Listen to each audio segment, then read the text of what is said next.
We just had visitors over this month for a long weekend. It was an early Christmas visit from my wife's family. So basically grandparents came, uncles and sisters. It was 10 people altogether. We had lots of things planned out for them to do, from sightseeing, Christmas markets, seeing the Christmas light shows, and of course going out for dinners, hosting dinner, and enjoying each other's company. And I'm sure that they won't mind me saying that it was actually fairly stressful. And you probably know similar things happening in your life. But now that is it from us. We won't get to see them again before the next year. Now, on one hand, that's a pity for my wife and the kids because they won't get to see their family, but on the plus side, we won't have to deal with the stress of family over Christmas because we've done it already. But it got me thinking about how to cope with family stress over holidays. We had to deal with a lot more stress when we lived closer to our family.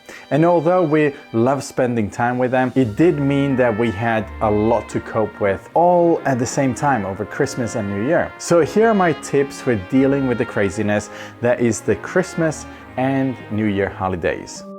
Stick to a budget.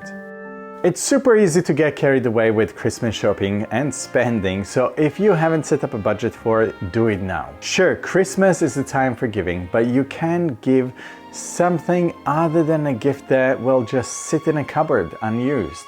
There's no point in buying gifts for people. They are essentially just tokens. It's a waste of your money and a waste of planet's resources. My wife has a fairly big family, and at one point we were essentially buying gifts for around 25 people. A few years ago we all decided that it was becoming a bit unmanageable, and we decided that we would just buy gifts for the kids instead. This has significantly reduced our Christmas expenditure, but there are other ways that you can keep the cost down, like giving handmade gifts or setting up a secret Santa instead, so you only have to buy one gift instead of many. Food spending is another big cost. If you normally host a party, then maybe consider doing a potluck instead. So everyone brings a dish and some drinks rather than having the burden of all of that cost falling on your head.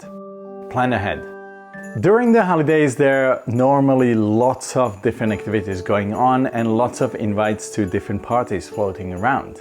Let me say it now, you will not be able to, and neither do you have to actually attend every single event. Minimize the stress on your shoulders by picking a few parties or dinners to attend and saying no to the rest. You have to prioritize the ones that matter most to you. Or there will be double bookings happening and running from one party to go to the next. And that doesn't make you look like a little Miss Popular. It makes you look rude. It's better to say no to one of them and explain your reasons. If you're the one who's hosting people, then plan out your menu beforehand, get all the groceries sorted, and make what you can ahead of the time. We normally split the tasks here. My wife plans the menu, I do the grocery shopping because it's her pet hate, and we both help with the cooking and preparing.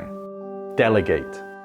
That brings me to my next tip, delegation. If you have a partner, you can delegate it to them. It's not fair for one person to take on the responsibility of making holidays an enjoyable and memorable occasion. My mother-in-law, for example, plans everything, and my father-in-law takes a backseat, leaving her to do all the work. That works for them, but in our family, we try to share the responsibilities. As I said before, my wife hates food shopping, so I always do that. But when it comes to decorating the house, I'm just not that into it. So I do what needs to be done, and then I leave the rest to my wife. And don't forget the kids too. If your kids are old enough to help, let them help.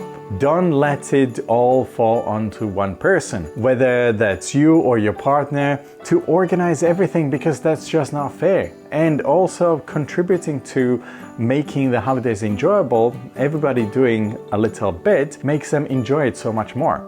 Practice self-care. It can be hard to remember to look after yourself during this time. Your mental health is important, and not just to you, but to others too. No one wants you to feel like it's all just one big nightmare that you have to get through before normal life resumes again. So when it comes to dealing with stress, add some much needed downtime into your routine. Make sure that you give yourself time to relax, whether that's spending time by reading a book or watching a movie. And it's also best if you figure out a plan for what to do when it's all getting too much for you. If you can, find a quiet place away from everyone. Whether you give yourself time out to chill out, practice deep breathing, meditation to calm your mind. It doesn't really matter. Or if you're able to leave the house, then go and do it. Go out for a short walk. Do whatever works for you. Don't plan on new relaxation activities that you have never tried before. Test them out beforehand if necessary, but deciding that you will go running every time you get stressed out when you don't normally do that, that is just going to add extra stress, because that's not something that you're used to and you don't know how to just slide into it. And when you're in stress, you just need some quick release, some quick relaxation, and that's it. Know your triggers. I literally don't know anyone who has a completely stress-free relationship with all of their family members. Whether it's your very politically opinionated uncle or your grandma insisting that she cooks better than you. When families come together, there's this expectation that it's going to be wonderful to spend time with each other, especially if you haven't seen them all year. Everybody expects that Christmas and New Year's holidays is going to be amazing. But it quite often can be a stress point precisely because you don't normally have to deal with their conflicting personalities. So set in your mind all the topics that you know could cause arguments and plan how you'll respond. Either practice self-care that we have literally just talked about in the previous point, or have some one-liners ready for backing out of a conversation that makes you feel uncomfortable. And when it comes to you and your own family, talk to your kids about your expectations, what behavior you expect from them. Talk to your partner about how to deal with family members and confide in them the things that trigger anxiety and stress in you. They are your rock. They're there to support you. Remember though, you can't control other people. You can only control your own reactions to them. Maintain healthy habits.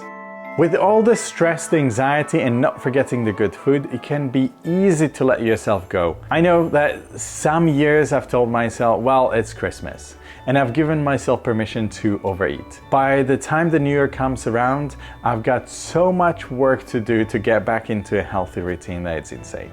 So make sure that you get enough sleep, exercise, eat healthily, and keep your alcohol intake to a reasonable level. If you were already doing all of those things before, then don't stop now. There's no reason to stop. And don't be like me and wait until the new year to make those New Year resolutions, because we all know what happens to them, right? They all just go sideways every single time. Don't forget Murphy's Law. Look, at the end of the day, life is not perfect. There will always be ups and downs. If things can go wrong, then they will go. But not always though.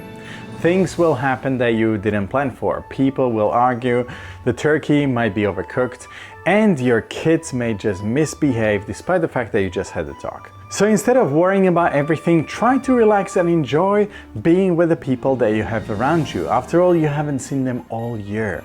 Try to implement some of my tips. They may work and everything will go according to the plan. But if they don't, it's not the end of the world. There's always the next year to try to get things right. You live and learn. Am I right? Okay, I wish you all the best into the new year.